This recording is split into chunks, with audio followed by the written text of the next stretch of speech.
Alright guys, welcome back to the shop. 462 on the bench. One thing I'll say right off the bat, I love these saws. People sleep on them.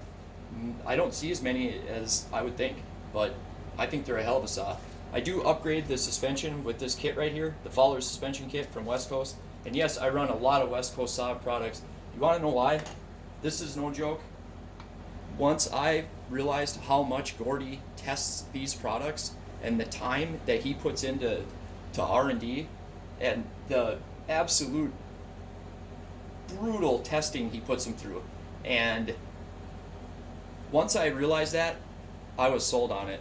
You know, you could call them, I like to support the small business, not that you could really even call them a small business anymore, but made in the USA, mom and pop shop, makes a damn good product, and the amount of time he puts into testing is unbelievable.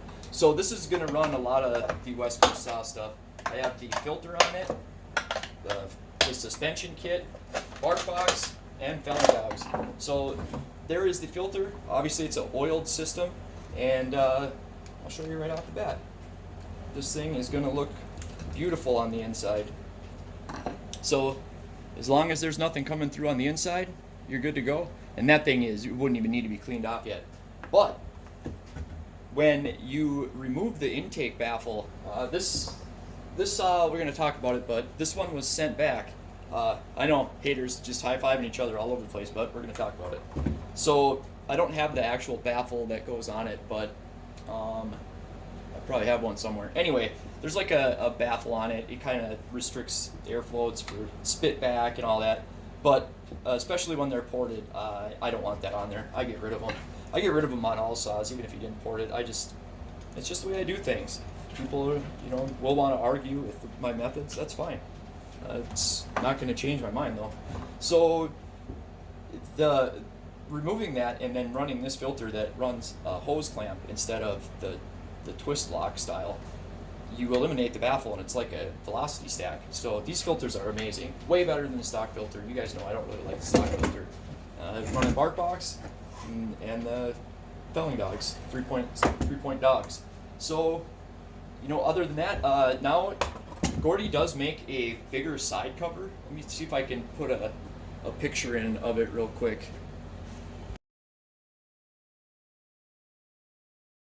So that would have been on a 500i, but it's the same thing for a 462, or very similar, I should say. And those things are badass. And again, I knew about him releasing that a long time before they were actually out, and I just couldn't believe it. He tests and retests and tests some more. It's crazy. You gotta admire the fact that the guy comes out with a product. What do most people want to do? They want to just get it on the market right away, make that money, and he's really smart like that. He waits. He makes sure that there's not going to be any issues. But then you see other people release products, and they have all kinds of issues. There was another. I'm just going to say it. The guy basically copied the bark box, and first he talked trash about it for like a year, and then he copied it, completely blatantly copied it, and he had all kinds of issues with it. And that's the problem. You get excited, you want to release a product, and it's smart to wait. That's why I have two products that I'm in the process of developing right now, the pipes and the intake stacks. Now, of course I wanted to release them and show everybody, hey, look at me, I got a product out, start selling them. It's not smart though. I'm taking a page out of his book, and I'm going to do it the right way. Actually, I am going to plug the decomp. And so back actually when I did this, or does it have the, it does have the upgraded suspension. I couldn't remember if I did this when I had that or not, but I'm going to plug the decomp. So when I do that, I use these special plugs that have a crush washer on it. You guys can see that. So this is a used one. I got to go grab a new one, but they have special plugs for the decompression valves. Don't just plug it with a regular, random bolt. These have a crush washer like a spark plug would have. So that's what you want to use. I'm going to plug that. And, okay, so this saw came back. I had two saws, I'll consider this last year, but I had two saws last year that came back, and it was, sometimes you're going to have issues when you do a lot of saws especially. I don't care who you are. Anybody that says they never have a saw come back, don't do a lot of saws.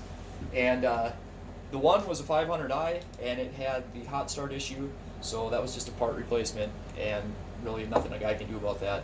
This, the thing was binding up in the cut, and I tried to go through over the phone with the guy, different chains, sharpening methods, this, that, the other thing. And then he sent me a couple of videos, and I could tell, I'm like, there's something going on. So I told him, just send it back.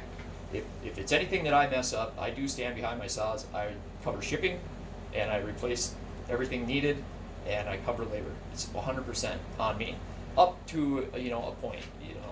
I don't have some sort of standard warranty policy, but this guy's had the saw a while. He's just a busy guy. He hasn't had a chance to send it back, and we've been trying to fix it over the phone. But look at it, it's brand new. He's barely used it. So I went through the PTO assembly, we'll call that, and this is what I found. You gotta check this clutch out. This is crazy. So here's the clutch out of that thing. Look at that sucker. That thing got really hot, and everything was in correctly. You have this little washer. It says top on it. That goes up. Your oiler gear, all that stuff. The brake band wasn't ran, but look how hot that thing got. So yeah, that sucker got hot. So there's a number of different things that could happen, and I've talked to the guy about it. I'm not throwing him under the bus. It could be operator error. It could be a defective part. The long and short of it is, it needs to be replaced. If it's glazed over, I don't mess around with stuff like this. He doesn't either. I've talked to the guy about it. We're doing a new clutch drum, clutch, and bearing. Just get it done. So I got a new one in. I already did a video earlier of it cutting, but here's a clip of it cutting with a 28-inch bar, and I need to put a longer bar on it.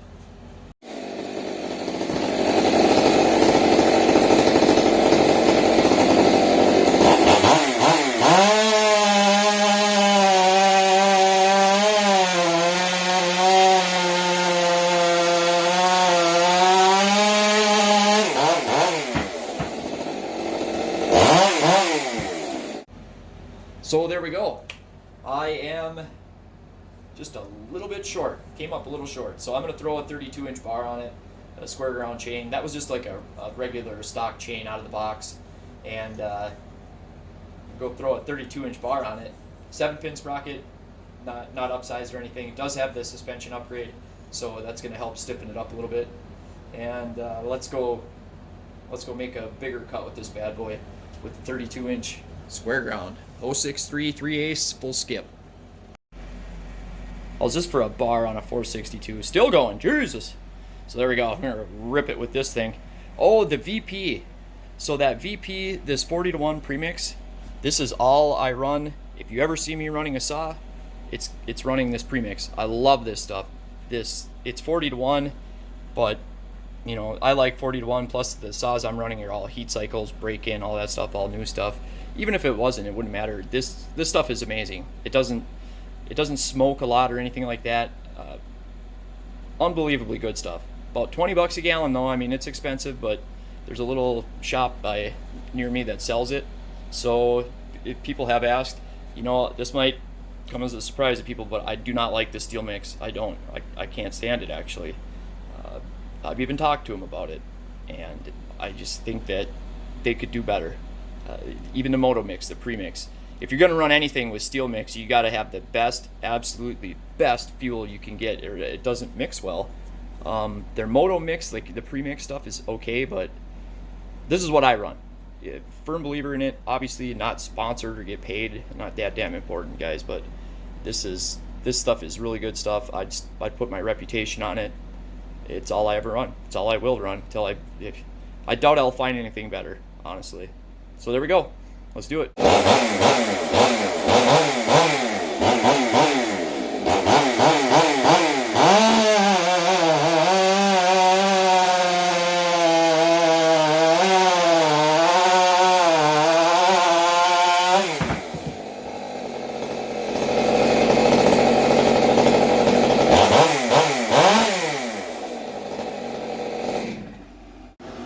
What do I say?